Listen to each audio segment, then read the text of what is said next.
मेरा मानना है इसका बहुत अच्छा इम्पैक्ट पड़ेगा। जैसा आपने बताया, ये बहुत अच्छे आंकड़े हैं और हमारी अपेक्षा से भी बहुत ज्यादा अच्छे आंकड़े आए हैं।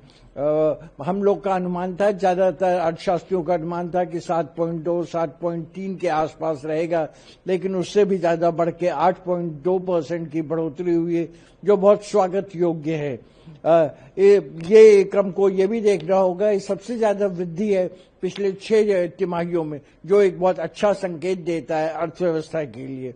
अगर हम इसका बारीकी से विवेचना करें, विश्लेषण करें, तो हम पाएंगे सर्विसेज में 9.2% की बढ़ोतरी हुई है, मैन्युफैक्चरिंग में 9.1% की, और मैन्युफैक्चरिंग का ये जो काफी तेजी से बढ़ा है, ये बहुत ही स्वागत योग्य है, इसलिए कि पिछले साल के मुताबिक पिछले साल ये 2.2% की वृद्धि हुई थी। अब इन्फ्लेशन, मुद्रास्फीति लगातार बहुत निचले स्तर पर रही है। अगर आप अक्टूबर 25 के आंकड़े देखेंगे, 20-25 में 0.2% के इस नीचे के स्तर पे आ गया था। तो नीचे स्तर पे रहने वाली मुद्रास्फीति ने भी एक इस वृद्धि को बढ़ावा देने का एक उचित माहौल बनाया है। प्राइवेट का फाइनल कंजम्पशन, जो कुल जीडीपी का तकरीबन 57% बढ़ता है, उसमें 7.9% की वृद्धि हुई है, जो फिर से बहुत ही स्वागत योग्य है। अंततः निष्कर्ष के रूप में ये मैं कहना चाहूंगा कि ये आंकड़े बताते हैं, जैसे इस तिमाही के आंकड़े आए, पिछले तिमाही में 7.8% की वृद्धि हुई थी, कि ये कोई एक वन ऑफ चीज नहीं है। हम एक लगातार सतत विकास के पथ पर अग्रसर हैं, और यह आर्थिक विकास की दशा और दिशा को उचित रूप से दर्शाता है कि हमें, हमारी अर्थव्यवस्था में काफी फ्लेक्सिबिलिटी है, रेजिलियंस है, मोमेंटम है, और इस तरह का एक तेजी से बढ़ता हुआ भारत विश्व में अपनी स्थिति को और मजबूत करेगा। पिछले 3 महीनों में भारत का वृद्धि दर, जीडीपी का वृद्धि दर 8.2% बढ़ा है।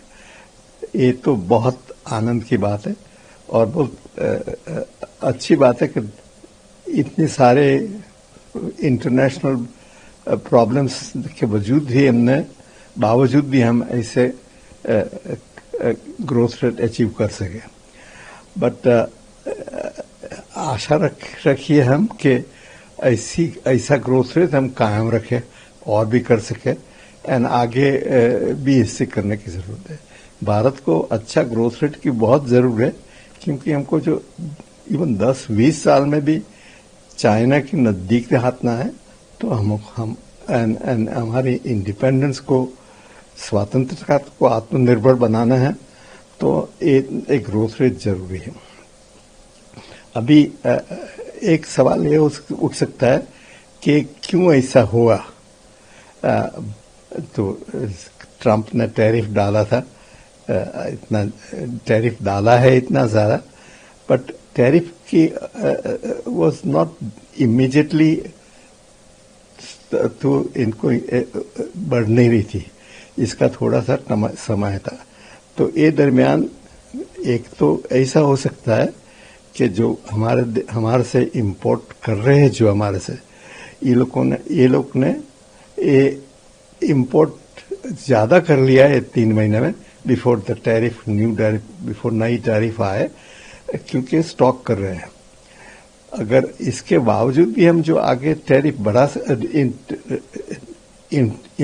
एक्सपोर्ट बढ़ा सकते हैं, तो बड़ी अच्छी बात होगी। दूसरी बात यह है कि शायद हमने इंपोर्ट और एक्सपोर्ट कर रहे, और इसको डाइवर्सिफाई किया, दूसरे कंट्री में कर दिया है। एंड सो आई होप कि एक्सपोर्ट में तो हम कुछ रास्ता निकालेंगे कि डिस्पाइट दिस टैरिफ की वजह से बावजूद भी हमारे एक्सपोर्ट्स बढ़े। ये दर क्यों इतना अच्छा बना, इसके लिए कई पॉलिसीज जवाबदार है मेरा ख्याल से। एक तो जो जीएसटी का रेट्स कम किया, Diwali was there, all the seasons was there, so इसके वजह से पीपल वेर बाय, लोग ज्यादा खरीदी करते हैं, इसकी भी एक वजह हो सकती है। और दूसरी बात यह है कि ये हमने बहुत सालों से लॉजिस्टिक्स का टेक कम करने की कोशिश कर रहे हैं हम। इंफ्रास्ट्रक्चर रेल का, रोड का बहुत काफी बड़ा है, इससे ट्रांसपोर्ट कम होता है, ट्रांसपोर्ट कॉस्ट कम होता है एंड टाइम भी कम होता है। और जो थोड़ा सा जो डिजिटल मैनेजमेंट कर रहे हैं, इससे ब्यूरोक्रेसी भी थोड़ी कम हो सकती है। तो मेरा ख्याल से जरूरी है कि हम लॉजिस्टिक्स कॉस्ट को और भी घटाएं, क्योंकि international logistics cost would be around, अच्छे देशों में जो अच्छा काम करते हैं वहां 10-15% से ज्यादा नहीं होता है। तो हमको ये ध्येय रखना चाहिए कि हम ये कॉस्ट इतना, लॉजिस्टिक्स कॉस्ट में इतना कम करें।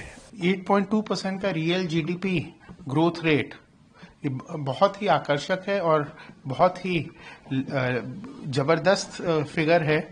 ये 5.6% से बढ़ के 8.2% हुआ है। और हमारा इन्फ्लेशन जो है, मुद्रास्फीति की दर अभी काफी कम है, 0.2% है सीपीआई और नेगेटिव 1.2% है डब्ल्यूपीआई। तो रियल रेट के हिसाब से ये बहुत ही अच्छा फिगर है। और जो की सेक्टर्स जो कंट्रीब्यूट किए हैं इसमें, वो मैन्युफैक्चरिंग है जो 9.1% के करीब बढ़ा है, कंस्ट्रक्शन 7.2% और tertiary, financial, real estate and professional services 10.2%। तो ये जो 3 सेक्टर्स हैं, इन्होंने बहुत अच्छा प्रदर्शन किया है, जिसकी वजह से जीडीपी का ग्रोथ रेट 8.2% तक बढ़ गया। ये मेंटेन करेगा।